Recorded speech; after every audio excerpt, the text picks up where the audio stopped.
Naranasan mo na bang magising sa umaga na parang mabigat ang iyong mga binti o kaya'y may pamamaga sa iyong kasu-kasuan na tila ba hindi nawawala kahit nagpapahinga ka na? Para sa maraming Pilipino, lalo na sa mga senior, ang ganitong kondisyon ay pangkaraniwan na. Ngunit ang tanong, kailangan ba talaga nating tanggapin ito bilang normal na bahagi ng pagtanda? Ayon sa mga pag-aaral, hindi lahat ng pananakit at pamamaga ay dapat ipagsawalang bahala.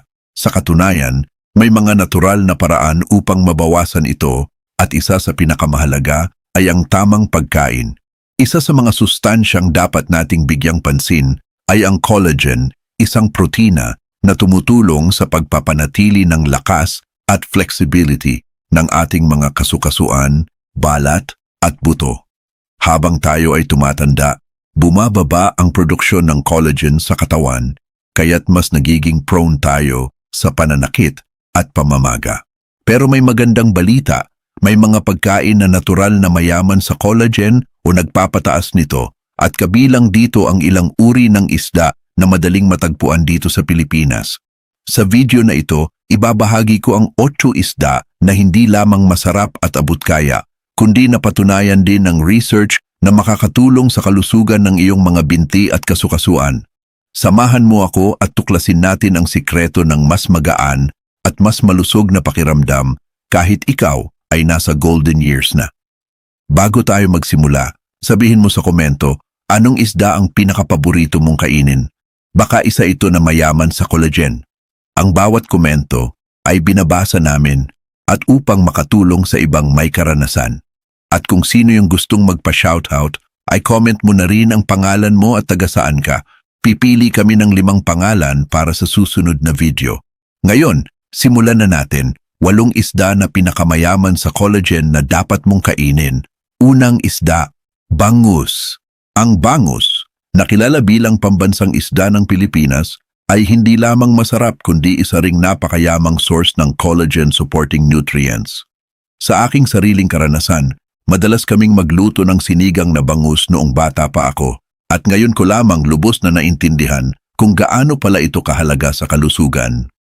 Ang bangus ay mayaman sa protina at omega-3 fatty acids na tumutulong sa pagbawas ng inflammation sa katawan. Ayon sa mga pag-aaral, ang omega-3 ay may kakayahang pababain ang pamamaga sa kasukasuan na karaniwang nararanasan ng mga may arthritis. Bukod dito, ang balat at tinik ng bangus ay naglalaman ng natural collagen, lalo na kapag niluto sa sabaw tulad ng sinigang o paksiw. Para sa mga senior, ang regular na pagkain ng bangus ay maaaring makatulong sa pagpapalakas ng tuhod at paa na mahalaga sa pang-araw-araw na paggalaw. Isa pang benepisyo nito ay ang pagiging abot-kaya at madaling hanapin sa palengke, kaya't hindi mo kailangang gumastos ng malaki para sa iyong kalusugan. Kung nais mong mapanatiling malakas ang iyong mga binti at maiwasan ang pananakit, subukang isama ang bangus sa iyong weekly meal plan. Tandaan, ang simpleng ulam na kinagisnan natin ay maaring maging susi sa mas maayos na kalusugan sa pagtanda. Pangalawang isda, galunggong. Ang galunggong, na madalas tawaging poor man's fish, ay isa sa pinakaabot-kaya ngunit napakayamang pagkain para sa kalusugan. Sa totoo lang, marami sa atin ang minamaliit ang isdang ito dahil sa mura nitong presyo, ngunit ayon sa research, ito ay puno ng sustansya na mahalaga para sa ating mga kasukasuan. Ang galunggong ay mayaman sa protina at essential amino acids na tumutulong sa paggawa ng collagen sa katawan. Bukod dito, mayroon din itong omega-3 fatty acids na kilalang nakababawas ng pamamaga at pananakit. Naalala ko ang isang kapitbahay naming senior na araw-araw kumakain ng galunggong, piniprito man o pinapakuluan. At kahit nasa edad 70 na siya, aktibo pa rin siyang nakakalakad ng walang reklamo sa tuhod. Ipinapakita lamang nito na ang simpleng pagkain ay may malaking epekto sa ating kalusugan. Ang isa pang kagandahan ng galunggong ay ang pagiging versatile nito sa pagluluto. Maaari itong gawing pritong ulam, paksiw o sinigang. Para sa mas maraming collagen, subukang kainin pati ang maliliit na buto nito na nagiging malambot kapag niluto ng tama. Sa huli, hindi kailangang maghanap ng mamahaling pagkain para sa kalusugan. Minsan, ang sagot ay nasa simpleng galunggong lamang. Pangatlo, tilapia. Ang tilapia ay isa sa mga pinakasikat na isda sa Pilipinas, lalo na sa mga probinsya kung saan ito ay madaling alagaan at anihin. Ngunit bukod sa pagiging accessible, ito rin ay isang mahusay na source ng nutrients na sumusuporta sa collagen production. Ang tilapia ay mayaman sa high-quality protein na mahalaga sa repair at maintenance ng tissues sa katawan, kabilang na ang mga kasukasuan. Ayon sa mga eksperto, ang sapat na protein intake ay mahalaga upang mapanatiling malakas ang muscles na sumusuporta sa joints, kaya nababawasan ang stress sa tuhod at paa. Sa aking karanasan, ang simpleng inihaw na tilapia na may kasamang gulay ay sapat na upang magbigay ng enerhiya at lakas sa buong araw. Ang tilapia rin ay may mababang fat content, kaya ito ay ideal para sa mga senior na may iniingatang kondisyon tulad ng high blood pressure. Bagamat hindi ito kasing taas ng collagen content kumpara sa ibang isda, ito naman ay tumutulong sa katawan upang makagawa ng sariling collagen. Para sa mas magandang benepisyo, huwag kalimutang kainin ang balat nito kung ito ay malinis at maayos ang pagkakaluto. Sa kabuuan, ang tilapia ay isang praktikal at healthy choice para sa araw-araw na pagkain. Pang-apat, sardinas. Ang sardinas, lalo na ang fresh o kahit canned na bersyon, ay isa sa pinaka-convenient na paraan upang makakuha ng collagen-supporting nutrients. Para sa maraming Pilipino, ang sardinas ay simbolo ng mabilis at abot-kayang pagkain, ngunit hindi natin dapat maliitin ang benepisyo nito. Ayon sa research, ang sardinas ay mayaman sa omega-3 fatty acids, calcium at vitamina D. Lahat ng ito ay mahalaga para sa kalusugan ng buto at kasukasuan. Ang pagkain ng sardinas na may kasamang maliliit na buto nito ay nagbibigay ng dagdag na calcium na tumutulong sa pagpapatibay ng buto. May kilala akong lola na halos araw-araw ay may sardinas sa kanyang hapag at kahit matanda na siya, bihira siyang makaramdam ng matinding pananakit ng kasukasuan. Ipinapakita nito na ang consistency sa pagkain ng masustansyang pagkain ay may malaking epekto sa kalusugan. Ang sardinas ay maaari ring gawing bahagi ng iba't ibang ulam tulad ng ginisang sardinas na may gulay, na mas lalo pang nagpapataas ng nutritional value nito. Para sa mga senior, ito ay isang madaling ihanda na pagkain na nagbibigay ng maraming benepisyo sa katawan. Sa simpleng lata ng sardinas, makakakuha ka na ng sustansyang makakatulong laban sa pamamaga. Kung nanonood ka pa rin ng video na ito at nakakatulong sa iyo ang mga impormasyong ito, paki-comment ng numero 4 sa ibaba para malaman kung nandito ka. At kung hindi ka pa nakasubscribe, inire-rekomenda kong mag-subscribe ka at i-on ang bell notification para hindi mo makaligtaan ang mga susunod na videos. Ang iyong suporta ay tumutulong sa amin na makagawa pa ng magagandang content para sa iyo. Ngayon, magpatuloy tayo. Pang-5. Salmon. Ang salmon ay isa sa mga kilalang isda sa buong mundo pagdating sa kalusugan, at bagamat ito ay mas mahal kumpara sa lokal na isda, ang benepisyo nito ay sulit na sulit. Ang salmon ay mayaman sa omega-3 fatty acids, partikular ang EP at DHA, na napatunayang nakababawas ng inflammation sa katawan. Ayon sa mga pag-aaral, ang regular na pagkain ng salmon ay makakatulong sa mga taong may arthritis at joint pain. Bukod dito, ang salmon skin ay isa ring mahusay na source ng collagen na tumutulong sa pagpapalakas ng kasukasuan at pagpapabuti ng elasticity ng balat. Sa aking karanasan, kahit paminsan-minsan lang kumain ng salmon, ramdam mo ang gaan sa katawan, lalo na kapag ito ay sinamahan ng healthy lifestyle.